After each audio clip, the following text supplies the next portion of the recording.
ناجي اقبال د فاروق پراخ سره د 3 ورځو نکاح وتړله. په سلامونه او احتراماتو مو هرکلی کوم ملګرو، هیله ده چې روغ جوړ او د صحت جامې مو پرتن وي. د نظر له شریکولو نه وړاندې وایم که زموږ چینل مو نه وي سبسکرایب کړی نو زموږ چینل سبسکرایب کړئ او په خوا کې ورسره د ګمري نشان ووهئ. مننه. څو ورځې وړاندې د پښتو ژبې وتلې سندرغاړې ناجي اقبال له خپل خاوند افغان جاوید پیزاد څخه د کورنۍ تاوتریخوالي له کبله طلاق وغوښت او خاوند یې هم طلاق ومنو، خو بیا یو ځل بیا دواړو په خپله پرېکړه باندې پښیمانه شول او وایي چې په خپلو کې به د ګډ ژوند کولو پرېکړه بیرته د مذهبي احکامو له مخې کوي. په ټولنیزو رسنیو کې د ناجي اقبال او د هغه د خاوند جاوید پیزاد ترمنځ د طلاق د ویډیو خپرېدا وروسته د دواړو پرېکړه کړې چې په خپلو کې به بیرته د ګډ ژوند کولو پرېکړه د مذهبي احکامو له مخې کوي. مذهبي احکام خو داسې دي چې هر کله یوه ښځه د خپل خاوند څخه د طلاق غوښتنه وکړي یا هم طلاق شي نو باید که بیرته بیا غواړي ترڅو بیرته ګډ ژوند سره ترسره کړي خو هیڅکله داسې نه کیږي، خو باید د مذهبي احکامو له مخې بیا په دې شرط کیږي چې هر کله یوه ښځه د خپل خاوند څخه طلاق شي نو بیا هغه کولی شي چې د یو بل سړي سره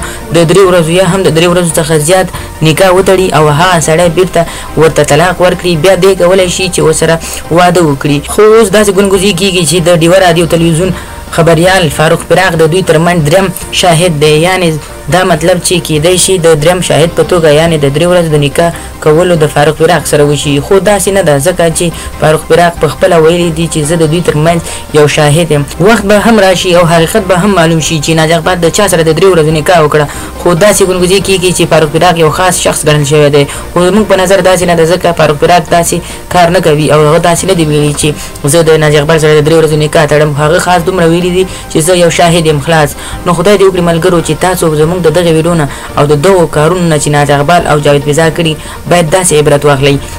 چې هر کله تاسو غوسه کېدئ هیڅ کله هم دغه 3 ټکي په خوله مه راولئ، ځکه دا یو داسې ټکي دي چې هیڅ کله هم په اسانۍ سره بیرته نه راځي او هغه مینه محبت چې کله د خاوند او